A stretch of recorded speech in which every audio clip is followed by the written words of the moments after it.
some of the fantastic experiences that we have had with our catering business, and what helped us build the program for the Heat and Eat program, so other caterers and other people that have restaurants and even homeowners take all the work out of it, is why kind of we developed these products.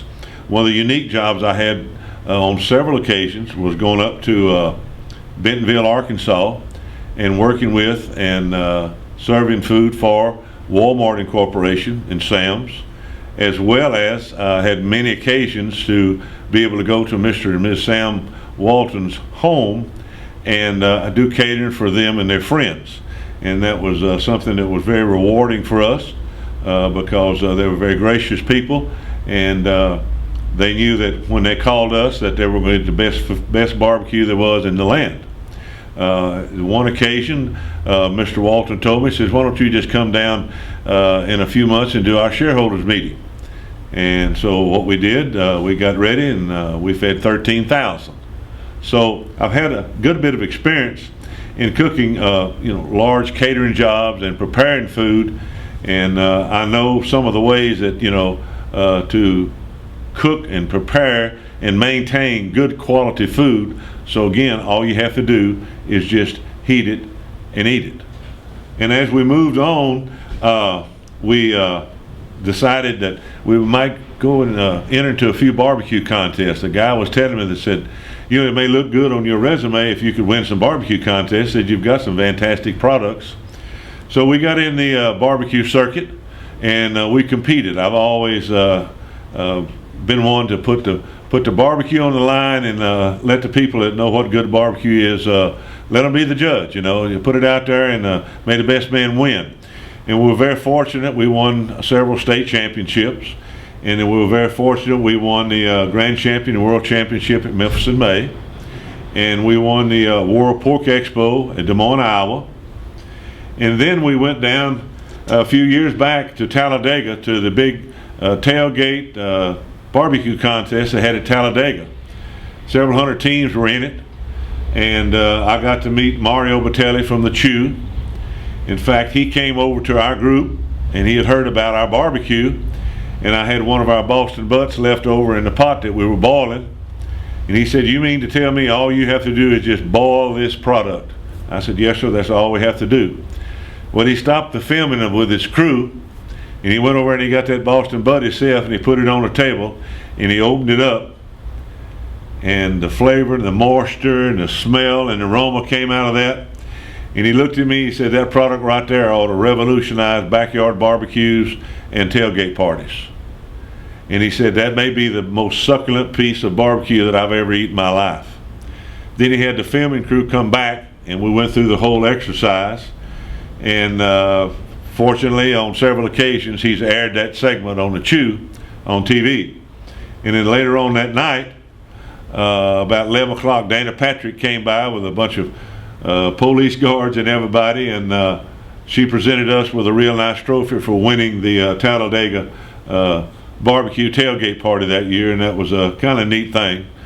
So we've been very fortunate because we produce good products. All our products are very good products. My daddy always told me that he would never prepare a product that he wouldn't be satisfied with for himself.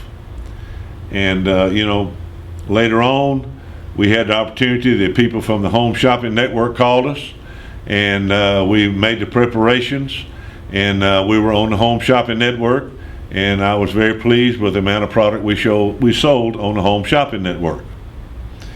And then later on, after that, we fed 12,000 for Deere & Company, and these people were at this location in Waterloo, Iowa, from all over the world.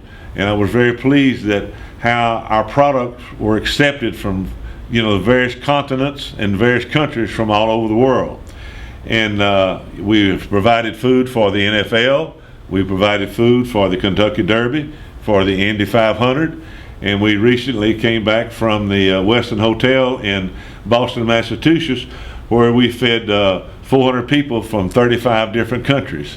And I was amazed at how they liked our products and how gracious they were over our barbecue, because many of them had never had anything like that. So we get a good cross section of people all over the United States that like our products. We just opened up a line in San Francisco and Los Angeles. They've never had barbecue products quite as good as ours is. So we're very pleased to have the products we have. Everything from the maple flavored bacon wrap thighs, in which you've probably have seen that already before, but they can be used in caterings. They can be used at home for plate ups or anything. We have our pulled pork.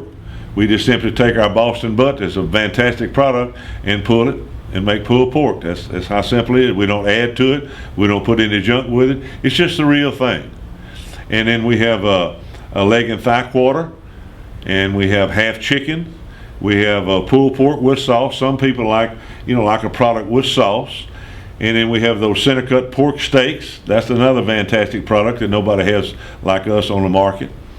And we have a fantastic, they weigh about, time you get them, they weigh about 1.5 pounds, 1.75 pounds, special cut St. Louis style ribs. And these are ribs that when you heat them like you're supposed to heat them, you just pull the meat right off the bone. Now the meat don't fall off the bone, because if that, you've overcooked it. But if you just take that meat and ease it off of that bone, then you got a fantastic product. We don't cover it up and kill it with a bunch of barbecue sauce, because I believe that when you buy a product, you want to taste the natural flavor of that product. And pork and chicken all have a natural flavor that comes with the product, rather than try to change the value of it with a barbecue sauce. So these are some of the things that we've been involved with, and we have developed these products not only for caterers, for commercial use, but for homeowners, because people are so busy now, and everybody's got a job. We've got ball games to go to, and I had a gentleman call me one time from Fayetteville, Arkansas, and he has a very successful catering business. And he said that he goes to the cooler, he gets our Boston butt, or our leg and thigh quarters, or our maple flavored chicken thighs, whatever's on his menu to cater that day. He heats it, he puts it in his boxes, and brings it to his catering job, feeds his catering job, gives them a bill, comes back. And he said, I'm spending 25 hours a week now with the most valuable assets that I have. And he said, that's my grandchildren. And so, it's each and every one to themselves, but our products provide less labor, less work, and yet a premium tasting product. Moisture, flavor, taste, and tenderness. One of the most unique compliments I think that I've ever gotten from someone was at Mr. Sam Walton's last shareholders meeting that he attended before he passed. A little girl was up on the stage, and she was allowed to ask him 3 questions. And one of the questions she asked him was what was his favorite food. And he quickly replied, World Champion Hicks Smoked Meats Barbecue. And that was truly a compliment to me, that a man with the class and the character of Mr. Sam Walton would say that about us and our products.